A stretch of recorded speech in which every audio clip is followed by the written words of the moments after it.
And then everyone copied it. Okay. We gather today to pay tribute and remember two sisters, Ellen and Barbara.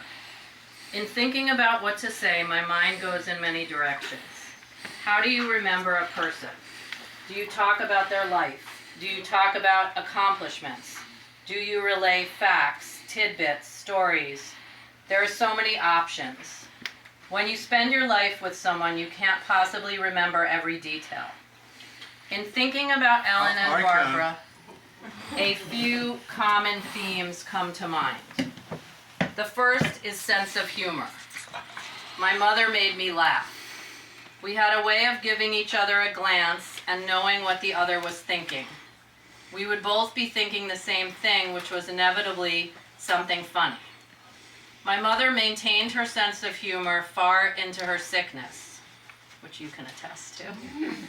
On one of our numerous visits to the ER, being annoyed by how many people were asking her her name, she told a doctor that her name was Horatio. That's like the first cat thing.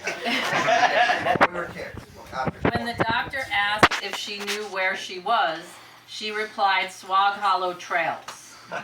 Later, I asked her why she did that, and she said she wanted them to think she was crazy, and she was tired of giving the same information over and over. Without her, I have moments I would have turned to her with that knowing glance, and I picture her sitting there, receiving the glance and glancing back. My Aunt Barbara made me laugh. She was notorious for striking a pose that I can't even imitate, but maybe David can, but he said he refused to do it. Picture. But I do have a picture. Come on, David. This is a picture. The whole thing. I don't know why, but she would She would do go that with, to make Lisa and I laugh. and for she sure. would do it at like really like weird moments. Like we would just be doing I don't even know what, and she would just turn around and do it.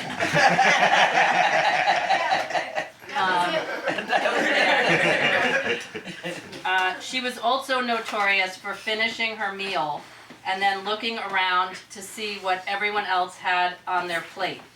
She would make a funny face and say, "Pass it over," or "I'll have some pickings of your food," in a funny voice. Then there was her expression, "What do you care?" said just like that. The second common theme is creativity. Both my mom and my aunt cherished creativity and nurtured it in us growing up. We were always engaged in art projects or playing in mud, sand, and water. We were always building, constructing, and creating. They both pointed out the little things, like an interesting shaped leaf or rock, a beautiful sunset, the leaves of trees swaying in the wind. I credit them both for my ability to see beauty in nature and to be able to put pen to paper to write about it. As Hannah and Nathaniel, Miles and Dylan, Maya and Clara came into the picture, I feel like I'm having an allergy attack now. I'm actually not crying. It's just really weird. I'm like, can you get me a napkin? Came into the picture. Ellen and Barbara nurtured this same, thank you. Oh, thanks.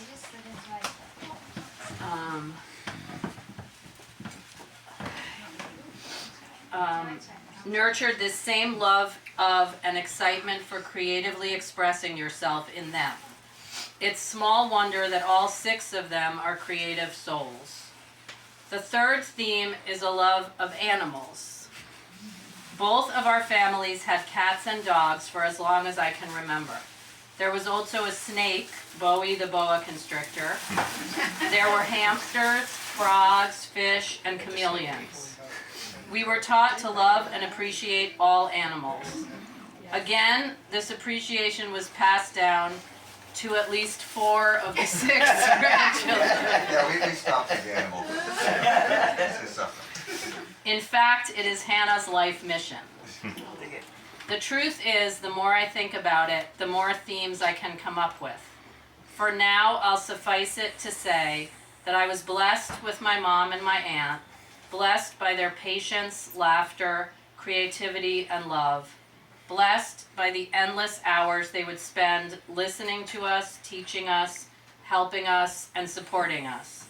I miss both of them very much, but I know a piece of them lives on in all of us here. Wonderful. That was so nice.